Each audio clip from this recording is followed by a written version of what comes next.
بسم اللہ الرحمن الرحیم۔ ناظرین محترم، السلام علیکم ورحمۃ اللہ وبرکاتہ۔ ماں کی قیمتی نصیحتیں بیٹی کے لیے۔ ایک سمجھدار عورت نے یعنی کہ ماں نے اپنی بیٹی کو رخصت کرتے وقت کچھ مفید نصیحتیں کی جو ہر رخصت ہونے والی بیٹی کے نئے گھر کو امن کا گہوارہ بنا سکتی ہیں۔ ماں نے کہا ہے بیٹی، تو ایک دوست ماحول اور وطن سے دور اجنبی ماحول میں جا رہی ہے جسے تو جانتی نہیں، ایک ایسے ساتھی کے ہاں تجھے جانا ہے جس کے ساتھ تو مانوس نہیں۔ میری چند باتیں یاد رکھنا۔ پہلی بات، اپنے شوہر کے ساتھ قناعت اور سادگی سے زندگی گزارنا، اس کی بات غور سے سننا اور اطاعت کرنا، کیونکہ قناعت میں دل کو راحت پہنچتی ہے اور اطاعت و فرمانبرداری میں خاوند خوش ہوتا ہے۔ دوسری بات، کوشش کرنا کہ تو اس سے خاوند کی مرضی کے خلاف کوئی بات سرزد نہ ہو، اگر غلطی سے ہو بھی جائے تو غلطی کی تلافی کی بھرپور کوشش کرنا۔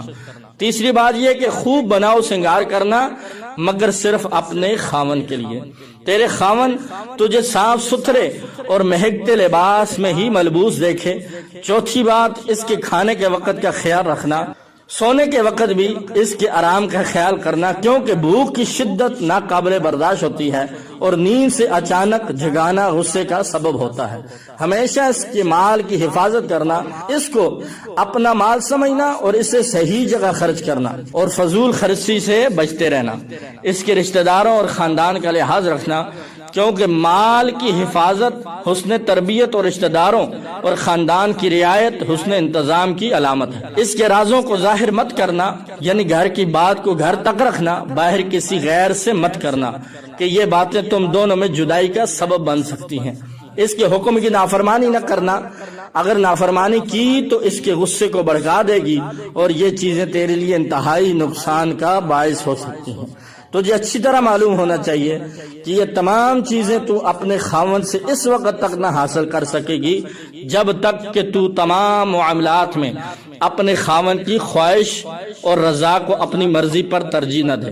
اس گھر کو اپنا گھر سمجھنا، اس کے ماں باپ کو اپنے ماں باپ سمجھنا، تاکہ تیری اجنبیت جلد از جلد مانوسیت میں بدل جائے جو تیرے وہاں رہ سکنے کے لیے لازم ہے۔